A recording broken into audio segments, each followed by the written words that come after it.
The ominous aura of that monster has indeed begun to fade. The effects of the Sigil of Permission last but a short time. It will be some time before the Overlord of the Vortex can make any waves again.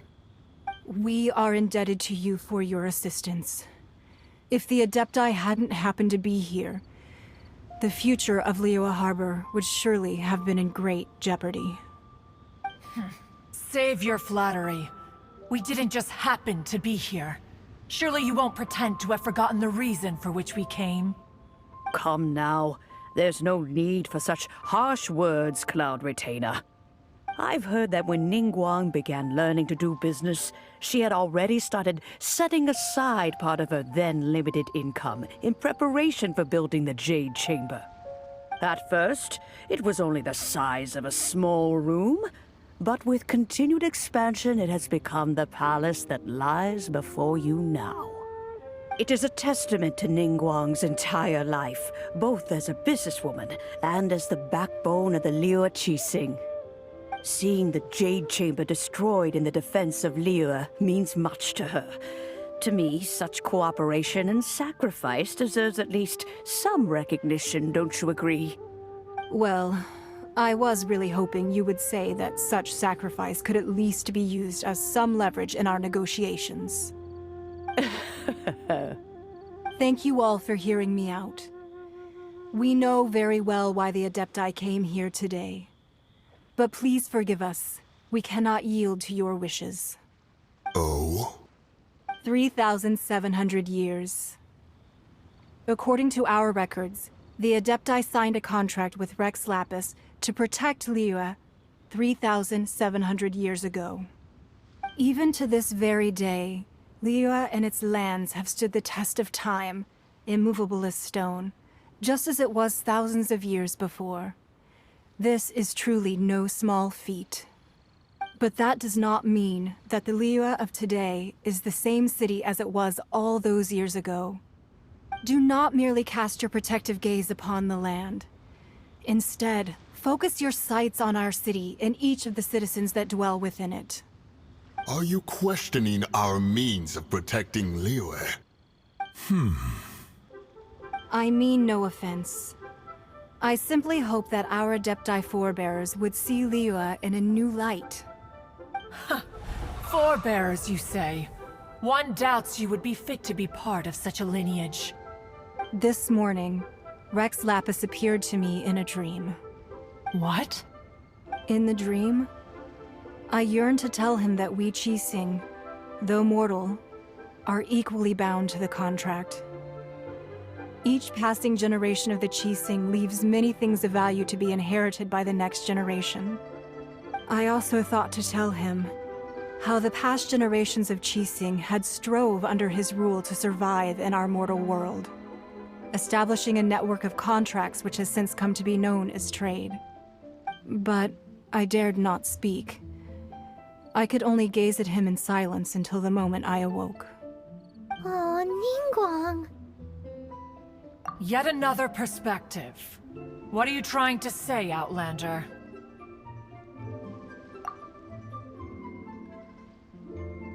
Right!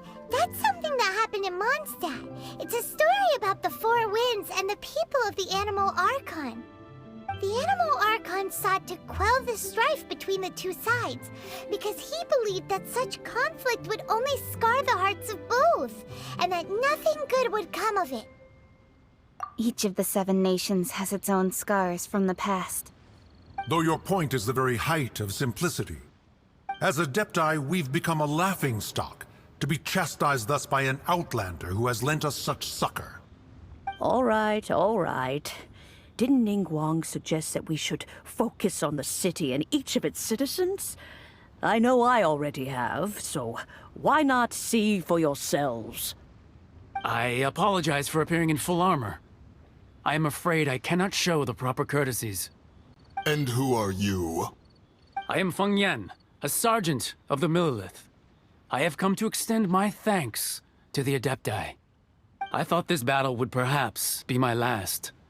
But thanks to the aid of the Adepti, our forces were not as badly battered as I feared we might be. Although I am a mere mortal soldier, I promise to hold the line and never betray the grace given to us by the illuminated Adepti this day. Huh? Why does everyone look so down? Didn't we just beat that big monster? Weren't you frightened, dear? It was quite the predicament. I wasn't afraid. All the strong Millilith guards were there, and those powerful heroes with their visions were there. Everyone was there. When danger is near, everyone always protects me. And the rest of the time, they make fun toys and tasty snacks and loads of things that make the harbor so pretty. Thanks for protecting Liyue Harbor. Please come visit us for the next lantern rite. Unfortunately, we wouldn't be able to participate. Huh? Because we are Adepti. Oh, okay. It must be hard being an Adeptus. Aww. You see, this is what Liyue is like today. The country of contracts is grateful to the Adepti for their protection. But it is no longer necessary for the city to rely on the Adepti's power to solve every little niggling matter. Although their blood is weak, there is still strength to be found in those we call mortals. The time of contracts between gods and Liyue has long since passed. Now is the time of contracts between Liyue and its people. Seeing the port around us now, it is hard not to feel a bit out of place. Wouldn't you say so, Cloud Retainer? Your line of inquiry is askew. One did not spearhead this expedition to Liyue Harbor. Seems like the Adepti have had a change of heart. Let us return now. Eager to leave, Conqueror of Demons. Yes, one understands what the Conqueror of Demons means. The city of Liyue has changed much after our long separation. One fears that by the time one finally grasps the new contracts of Liyue, you humans would have once again changed the place beyond recognition. Fair enough. Away we shall, and return whence we came.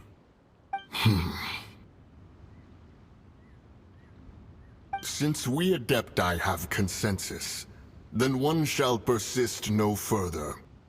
But how will we ensure that the Liyue Chising will not simply exploit their power once we depart? In my view, that is still a thing to be guarded against. All right, Mooncarver, you needn't worry. It seems to me that this right of supervision is best left to the people of Liyue. Looks like the conflict between humans and Adepti was avoided. All's well that ends well, huh? Oh, right! It's nice that we've got peace and all, but we're forgetting one thing. Child wanted to unleash the god so he could lure Rex Lapis out. But we were able to handle the Overlord of the Vortex on our own, so Rex Lapis never showed up. Oh, and speaking of that, don't we still need to get to the bottom of that Archon's death, too?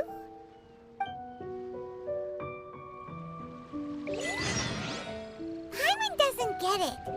But isn't the strongest lead we have the Adeptiless rite of parting that we're organizing? No idea where Zhongli's gone. Let's ask for him at Wangshen Funeral Parlor.